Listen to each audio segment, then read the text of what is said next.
제가 지금 너무나 감동을 받아갔고요. 너무나 감사드립니다. 근데 방금 소개받은 택시기사 정태성인데요. 오늘 제가 강연을 한다고 멋지게 차려입고 온 복장은 아니고요. 제 평상시 운전 복장의 이 양복이기도 합니다. 네. 택시 운전. 제가 택시 운전하기 전에는요, 택시기사를 어떻게 인식했는가 하면은요, 이렇게 생각했어요. 난폭 운전, 승차 거부, 굉장히 무서운 분. 그런데 제가 막상 택시 핸들을 잡은 첫날 완전히 환상이 깨졌어요. 많은 동료 택시기사분들이요, 시련과 역경에도 불구하고 다시 한번 새 인생을 살아보겠다고 열심히 노력하시는 분들이 너무나 많은 거예요. 너무나. 저한테도 가슴속에 소설책 한 권이 있어요. 사실 저 어렸을 때 택시기사가 꿈은 아니었습니다. 솔직히. 저는 조금 일찍 사업을 했죠. 솔직히 말씀드려갖고 제가 사업에 성공했다고 그러면은 택시 핸들을 안 잡을 확률이 한 99.99%예요. 근데 쫄딱 망해요. 신용불량자 되고요. 빚쟁이가 되죠. 하지만 절망하지 않았어요. 왜? 다시 또 재기할 수 있으니까요. 전세는 월세로 돌리고 결혼 예물은 전당포에 팔고, 그래도 절망하지 않았습니다. 또 재기할 수 있으니까요. 그런데 사람이 살다 보면 엎친 데 덮친다고 그럽니다. 왜 하필 그때 장애를 갖고 태어난 제 딸이 그때 아픈지요. 병원에 가서 진찰을 받아 보니까 수술을 받지 않으면 위험하대요. 가슴이 덜컥 내려앉더라고요. 제가 무슨 돈이 있어서, 무슨 신용이 있어서 수술 자금을 마련하겠습니까? 그래도 사람 살려야 되니까 손이 발이 되도록 빌어서 간신히 수술 자금을 마련하고 수술은 받을 수 있었죠. 그런데 그 다음날 수술 경과가 좋지 못해서 제 딸아이를 하늘나라로 먼저 보내게 됩니다. 집에 있으면 심장이 터져 나갈 것 같으니까 일단 밖으로 나가요. 오라는 데 없고 갈 데도 없어요. 하지만 가만히 우두커니 서 있을 수 없잖아요. 무작정 거리를 걸어갑니다. 사람이 정말 절망적인 순간이 오면요, 시선은 하늘을 볼 수도 없고요, 정면을 볼 수도 없고 자동적으로 고개는 바닥으로 뚝 떨어집니다. 지금도 내리에 선명한 보도블록의 마른 목걸로 삐끔친 부분, 그것만 쳐다보면서 몇 날 며칠을 걸어요. 그리고 처음으로 걸음을 멈추고 내가 어디까지 와 있나 주변을 확인합니다. 하늘도 한번 쳐다보고요. 제가 서 있었던 위치는 정확히 한강의 잠실대교 중간에 두 난간을 붙들고 부르르 떨고 있는 제 자신을 발견합니다. 그 전까지 제가 거기까지 어떻게 왔는지 전혀 기억이 없어요. 저한테는 선택의 갈림길에 선 거죠. 사랑하는 내 딸을 만나러 가느냐, 아니면 다시 한번 인생의 모작을 시작하느냐. 제가 만약에 전자를 선택했다고 그러면 이 자리에 있을 수 없고요. 저는 후자를 선택하고 마침 다리를 건너 교통연수원이 있더라고요. 한 500~600명이 교육을 받고 쏟아져 나와요. 뭐 하시는 분들이니까 물어보니까 택시 운전을 시작하기 위해서 시험 보고 나오시는 분들이래요. 그래, 좋다. 나도 한번 택시 운전을 시작해갖고 인생 이모작을 하자. 그리고 택시 핸들을 잡았죠. 그때가 1997년 1월 23일, 제 일생일 때 가장 추웠고 무지렀던 겨울이었습니다. 제가 운전을 잘합니까? 지리를 잘합니까? 아무 지식도 없이 그냥 택시 핸들을 잡았어요. 궁금한 점이 굉장히 많아갖고 회사 택시 일찍 나가봤죠. 2시간 일찍, 오후 4시까지 오라는 거. 그랬더니 우리 배차과장이 저를 힐끔 보더니, 에이 짜증나게, 왜 이렇게 일찍 왔어, 걸리적거리게. 그나저나 오늘 자네 2시간 먼저 들어오는 차 줄 테니까 오늘은 14시간 운전할 수 있어. 자네 땡 잡은 줄 알아? 5분 교육 받았습니다. 5분 교육이요. 그나마 그 당시는 손님이 좀 많이 있었거든요. 그래서 무사히 14시간 영업을 마치고 회사에 들어왔습니다. 제가 그날 14시간 동안 엄청나게 많은 돈을 벌었어요. 얼마나 벌었느냐? 무려 10만 원 매달아요. 제 수중에는 5만 원 정도로 챙길 수 있었습니다. 입금을 하려고 회사에 도착해갖고 차문을 딱 열고 밖으로 한 발을 딱 내딛고 밖으로 나가려는데 오라!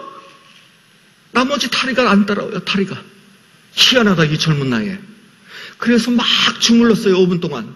그러면서 생각해보니까 제가 14시간 동안 차에서 안 내렸더라고요. 차에서 안 내렸다는 것은 중간에 화장실도 안 가고 밥도 안 먹었던 거죠. 그러니까 다리가 그 지경이죠. 간신히 빠져나왔고 엉금엉금 기다시피 입금을 마치고 그 다음날 새벽 4시 반 이 5만 원을 들고 다리를 또 하나 건너요. 그놈의 다리. 한겨울철 새벽 4시 반. 다리 위는 모질게 칼바람이 불고 있었어요. 그냥 지나가도 눈물 납니다. 저는 그날 조금 진한 눈물을 흘렸어요. 어떤 눈물이냐? 제 처지가 처량해서요? 아닙니다. 그 어렵다는 택시 운수 종사자의 하루를 무사히 마감할 수 있다는 안도와 감동의 눈물이었죠. 집에 갔더니 와이프 기다리고 있어요. 우리 남편 운전을 잘해. 지리를 잘하라. 누구하고 싸우진 않았는지 교통사고가 나지 않았는지 잠이 오겠습니까? 문을 살짝 열고 들어가고 아내한테 5만 원을 딱 손에 쥐어주니까 아내가 갑자기 눈이 띵그레지더니 눈이 반짝이면서 키키 하면서 돈을 세기 시작해요. 하나, 둘, 셋, 넷, 다섯, 여섯, 다섯. 그러더니 바로 구구단을 외우기 시작해요. 떨리는 목소리로. 5일은 520, 여보, 5,3은 얼마지? 순간 아내를 쿡 쥐어받고 싶었어요. 왜냐? 남편이 14시간 동안 운전하면서 차에서 한 번도 안 내리고 밥도 안 먹고 화장실 안 간 건 모릅니다. 그리고 왜 한 달을 30일 계산하는지 며칠은 쉬어줘야 될 거 아니에요. 며칠은.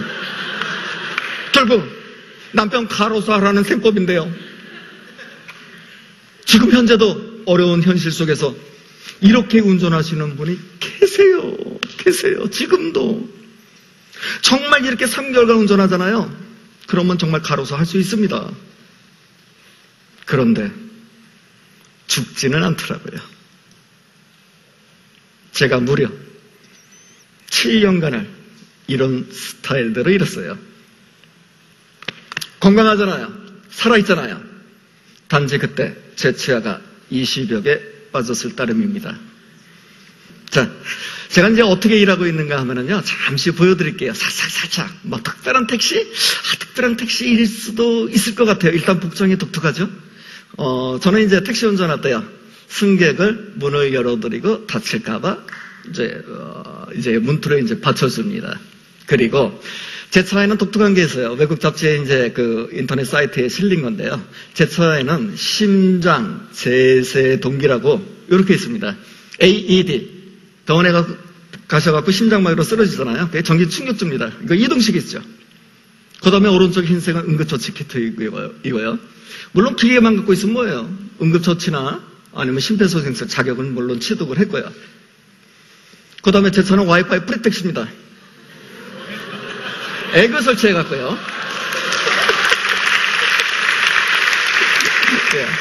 인터넷 설정을 해보시면 비선택시가 뜨거든요. 제가 비밀번호를 알려드리면 인터넷은 공짜입니다. 비밀번호는 똑같아요. 비선택시. 네. 이 정도는 기본이죠. 이렇게 하시는 분 많이 계세요. 그 다음에 조수석 모니터는 이제 항공기 스타일 모니터를 장착해갖고 여러 가지 콘텐츠를 이제 보여드리기도 하고요. 이렇게. 그 다음에 일반인들을 위해서는 국내에 생산되는 전 제품, IT 제품을 계속 충전할 수 있는 충전 서비스를 해드립니다. 근데 아직 약합니다. 아직 더 남아 있습니다. 정말 VVIP 손님은 레드카펫을 깔아드립니다.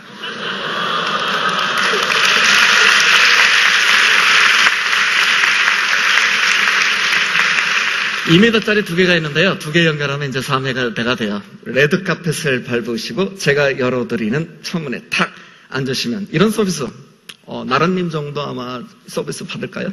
저한테는 작은 성이라고 그럴까요? 작은 성의로 서비스 받으시는 분은 일생일대 처음 서비스를 받지 않는가 그런 생각을 합니다.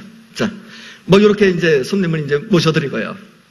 그리고 제 꿈이 있잖아요. 제 꿈 때문에 그렇게 유명하다는 일본의 NK택시 런던의 블랙캡. 일본의 NK택시는 제가 신입사원 연수교육을 10년을 준비하고 3년 반 컨택 과정 중에 설득을 얻어내고 신입사원 연수교육을 받고 런던 블랙캡은 제가 개인적으로 또 연수를 다녀왔습니다. 제가 일본 NK택시에서 교육받는 장면이 있는데요. 그 당시에는 제가 수염을 잘랐습니다. 자, 어떻게 교육받았는지, 어떤 열정으로 교육받았는지 잠시 보시겠습니다. 접니다. 아유, 기차 화통 삼아 먹었는지요.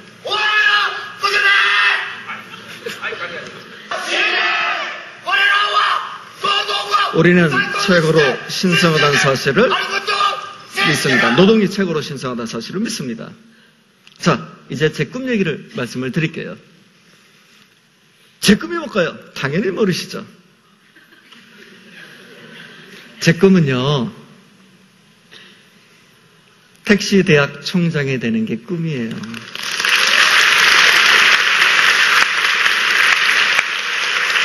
재작년에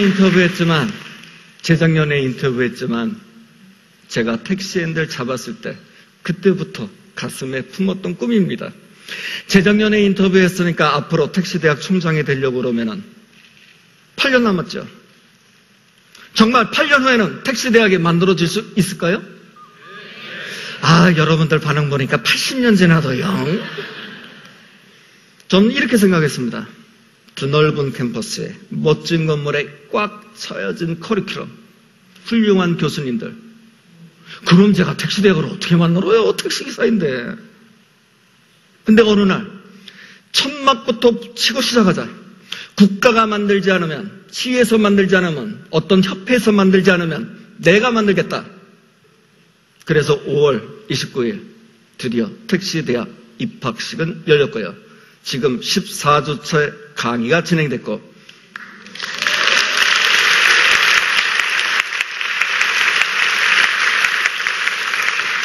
제가 물론 강연도 하지만 멀리 싱가포르 국립대 교수님께서 비행기 타고 강연까지 해주셨습니다. 제가 이런 생각을 갖기까지는요, 저한테 도움을 주신 분이 계세요. 택시기사. 할 게 없어서, 배운 게 운전이라서 마지 못해서 하는 택시 아닙니까? 택시대학 맞는다고 택시가 바뀔까요? 희망이 있을까요? 그런데 저한테 희망을 주신 분이 계세요. 희망을 주신 분이. 그분이 누군가 하면은요, 제가 잠실대교에서 다이빙 하기 전에 제 등을 잡으셨던 분입니다.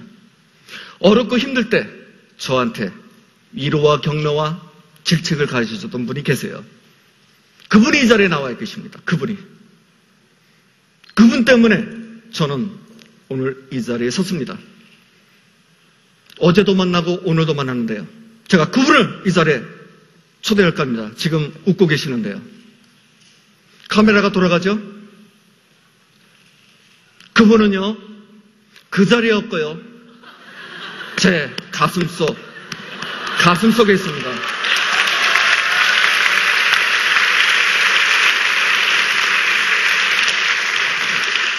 여러분들, 사시다 보면요, 선택의 갈림길에 쓸 때도 있습니다. 어떤 때는 더 많게는 선택받지 못할 때도 있어요. 너무 절망하지 마세요. 자기한테 주어진 일이 비록 하찮고 보잘것 없더라도 그 일에 대해서 세계의 최고가 되려고 노력하고 가치 의미를 부여한다고 그러면은 그것은 또 다른 선택이기도 합니다. 의사가 수술이 끝나고 그 다음날 저를 부릅니다. 엄마는 놔두시고 아빠만 저기 중환자실에 와주시죠. 제 딸을 딱 봤더니 삐쩍 말랐던 아이가 풍선처럼 불어있더라고요. 풍선처럼. 저는 수술 받으면 그렇게 분 줄은 모르겠어요. 근데 수술받은 부위는 가슴이었습니다. 꿰맸던 가슴을 실밥을 풀러야 됐고 장기가 보이는 열린 가슴을 비닐로 덮어놨더라고요. 그래도 생명은 무지러요. 쉽게 죽지 않습니다. 의사가 딱 한마디예요. 앞으로 열흘에서 보름은 더 살 수 있습니다. 단 시간이 지날수록 나머지 장기들이 파손되어 갑니다.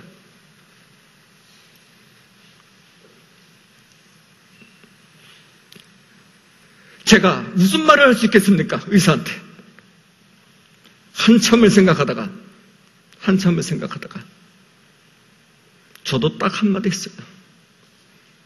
제 딸이 너무나 힘들어합니다. 바로 인공심폐기는 제거되었고 그것이 마지막이었죠. 그리고 찾아간 것이 잠실대교였습니다. 여러분, 나이 먹은 50대의 한 택시기사도 꿈을 갖고 앞으로 전진하고 있습니다. 여기 계신 여러분들은 정말 선택받으신 분들이에요. 간혹 살다가 지치고 힘들지라도 절대 포기하지 마시고요. 앞으로 또 어떻게 알겠습니까? 새 번씩 강단에 세워주실지. 인생은 모르겠더라고요.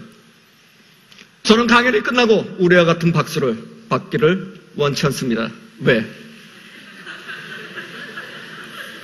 침묵으로 일관된 강의가 가장 감동적인 강의가 될 수 있으니까요.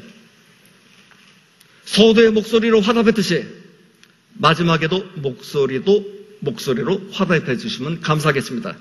그 목소리는요, 제가 여러분 모두 내일부터 파이팅 할 거거든요. 나머지 파이팅만 따라해 주시면 됩니다.